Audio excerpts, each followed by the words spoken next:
चलिए आज की क्लास शुरू करते हैं। सभी गुरुओं को प्रणाम करते हुए। गुरुर् ब्रह्मा गुरुर्विष्णु गुरुर्देवो महेश्वरा गुरु साक्षात साक्षात परम ब्रह्म तस्मै श्री गुरुवे नमः। आपको प्रणाम सर। बहुत बहुत धन्यवाद। सबसे पहले केस 1 से शुरू करते हैं हम।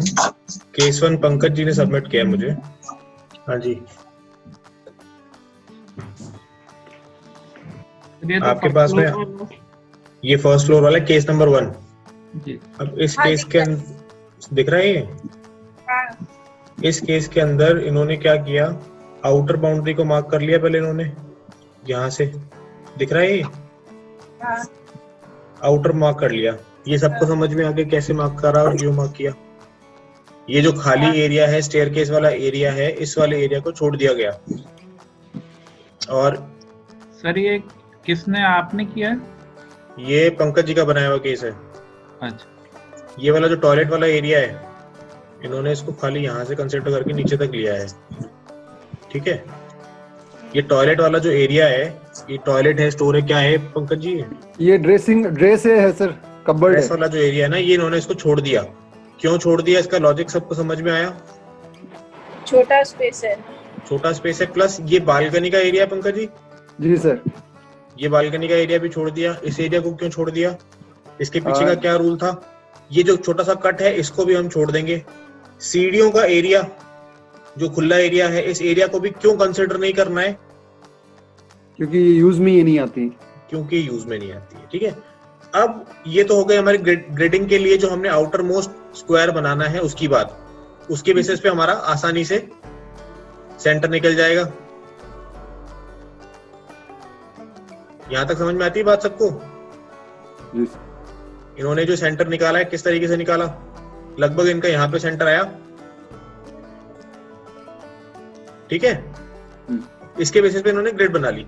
अब ग्रिड बनाने के बाद में रेफरेंस वॉल के बेसिस पे हमको डिग्री पता थी, डिग्री के बेसिस पे हमने मार्किंग कर ली। मार्किंग करने के बाद में हमने जोन्स आइडेंटिफाई कर ली, कौन सा जोन कहां पर फॉल करता है। अब बात आती है इसका बार चार्ट बनाने की। बार चार्ट बनाने का तरीका पिछली क्लास में सबने सीखा था। हमको जब एनएनई का बार चार्ट का कैलकुलेशन करना, एनएनई की जोनल स्ट्रेंथ निकालेंगे, उस वक्त क्या ये एग्जॉस्ट वाला एरिया आएगा? नहीं सर। ठीक है, ये क्लियर हुआ पॉइंट। अब इसके अंदर इन्होंने मार्किंग करी है इसके बैलेंस एरिया की। संगीता जी, हाँ बोलिए। आपके बैलेंस एरिया से मैच खा रहा है ये? नहीं, डिफरेंट है। कितना डिफरेंट है? कोई याद नहीं। मेरा 7.2 है, नहीं 11.4। बार चार्ट देखो, इसको मत देखो।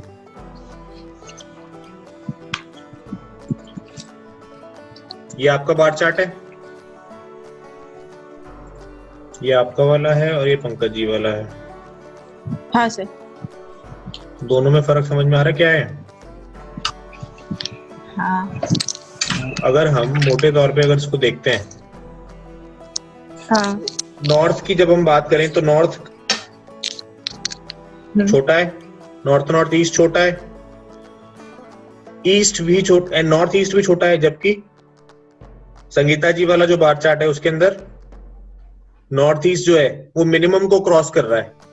तो फर्क कहां पर आया, ये समझ में आया कि ये फर्क क्यों आया और कैसे आया? हमने जब नॉर्थ ईस्ट को लिया, नॉर्थ ईस्ट वाले प्लान के अंदर क्या क्या कंसिडर होगा? इस सेंटर पॉइंट से यहां तक का एरिया। मेरा वो कॉर्नर रह गया था, है ना, बस इतना ही एरिया कवर होगा बस, इसलिए थोड़ा बहुत फर्क आया है। ठीक है, ज्योत्सना जी, आपने बनाया ना ये वाला तो केस 1 तो हाथ से बनाने में हालत होता है, लेकिन अब वो तो मेहनत तो करनी पड़ेगी। आप मेहनत किसके लिए कर रहे हो? खुद के लिए कर रहे हो। हाँ होता है। फिर उसके बाद में ये ईस्ट वाला एरिया, ये लगभग आपको मोटे तौर पे समझ में आ गया कि यहाँ पर क्या करना था और क्या नहीं किया, कैसे कंसिडरेशन की जाएगी।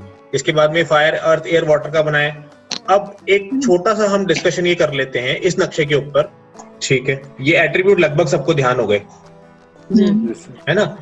अब हम ये बात करते हैं, सीधा बार चार्ट पर आते हैं। यहाँ से बार चार्ट के अंदर देख करके क्या लग रहा है, इनके घर में, जिनका ये नक्शा है, इनके घर में अगर हम मनी अपॉर्चुनिटीज की बात करें तो मनी अपॉर्चुनिटीज बहुत अच्छी हैं नहीं। इस बार चार्ट को देख करके। अभी आपने जो ग्रिड किया, ग्रिड करने के पीछे का मोटिव हमारा ये था कि हमारा बार चार्ट बन जाए।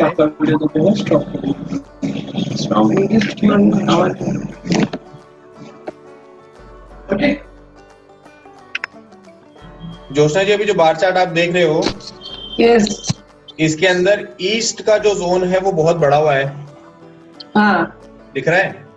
तो Yes. ईस्ट का जोन बड़ा हुआ है, उसकी वजह से क्या होगा, सोशल एसोसिएशन सर इसका अच्छा होगा। बढ़ा हुआ है। अच्छे की स्थिति कब होती है, जब बैलेंस बैलेंस होता है, जब balance होता है। बैलेंस होता है, सॉरी बैलेंस होता है। साउथ ईस्ट पर आ जाओ। साउथ ईस्ट का क्या स्टेटस है, fire sir fire and cash liquidity का। इसकी जो जोनल स्ट्रेंथ है वो क्या है धीरज सर, सर किसकी? साउथ ईस्ट की? सर ये तो 22 के लगभग आ रहा है इसमें। मतलब बैलेंस है कि इम्बैलेंस है? सर इम्बैलेंस है, इम्बैलेंस है। मैक्सिमम से भी ऊपर चला गया। अब हम जाते हैं साउथ की तरफ। तो जिसके भी घर का आप बार चार्ट बनाओगे, उस व्यक्ति से जब आप बात करोगे तो वो अपनी लाइफ में पावर और कॉन्फिडेंस से संबंधित समस्या की आपको कभी कंप्लेन नहीं करेगा। अब जी। इन व्यक्ति से जब आप इस व्यक्ति से बात करोगे, इनके घर, जो इस घर में रहता है, कि सेविंग का क्या स्टेट है, कि पैसा आता है तो इस घर के लोगों की सेव करने की प्रवृत्ति होती है कि पैसा इकट्ठा करें, इकट्ठा करके इकट्ठा खर्च करेंगे उसको, तो लिक्विडिटी नहीं मेंटेन रह सकती है। समझे आप बात को? एक हाँ। होता है कि भाई आपने पैसा सेव किया, उसको सही जगह इन्वेस्ट किया। एक होता है पैसा सेव करने के बाद में ठिकाने लग जाना। तो एक जोन दूसरे जोन को रिलेट करता है, दूसरा जोन उसके अगले वाले को रिलेट करता है, तो सारे जोन एक दूसरे के साथ में चलते रहते हैं। ऐसे स्टोरी बनती है। जैसे जैसे आप उसको करने लगोगे, जैसे जैसे प्रैक्टिस करोगे, आपको समझ में आने लग जाएगा कि क्या कहानी है। क्योंकि हमको किसी के भी घर जाकर के, अब सब लोग वास्तु का जो काम करोगे, उसके अंदर किसी के भी घर जाकर के एस्ट्रोलॉजर नहीं बनना, किसी को भी प्रेडिक्शंस नहीं देने। शुरू में सारी समस्याएं पूछनी है और उन समस्याओं का समाधान भी उससे ही पूछना है कि आपको क्या लगता है कि इन समस्याओं का समाधान आपके हिसाब से क्या होना चाहिए। आप समझे इस बात का मतलब? नवीन जी, यहाँ पर साउथ वेस्ट का कैसे लिया जाए, ये बहुत कम है। मैं बताता हूँ, उसको बताता हूँ। पहले जो मैं बात बोल रहा हूँ वो कंप्लीट कर लूं। जी जी। SSW का एट्रीब्यूट क्या था? Expenditure, disposal. तो अगर ये जोन इम्बैलेंस होगा तो एक्सपेंडिचर से रिलेटेड जो एक्टिविटी है, डिस्पोजल से रिलेटेड जो एक्टिविटी है, उसमें डिस्टर्बेंस होगा। कबाड़ है, घर में रखने के लिए कबाड़ थोड़ी होता है। कबाड़ की जगह कहां पे होती है? कबाड़े की दुकान में। आगे ना? जी सर। जी जी। हाँ तो सर, ये अब एक बहुत टाइम पुराना कचरा पड़ा है, सामान पड़ा है, पर रखा हुआ है। क्यों रखा हुआ है पता नहीं, बस रखा हुआ है। एक तरीके से दोनों ही चीजें इम्बैलेंस है ना। Yes yes. हाँ, अब बताओ रमा जी, आप क्या पूछ रहे थे? ना वही आपने जो मेरा क्वेश्चन था आपने ही उठा दिया, अगर बहुत बड़ा हो तो क्या होगा। वेस्ट नॉर्थ वेस्ट का रिलेशन किसका था? Depression and mood sir. Relation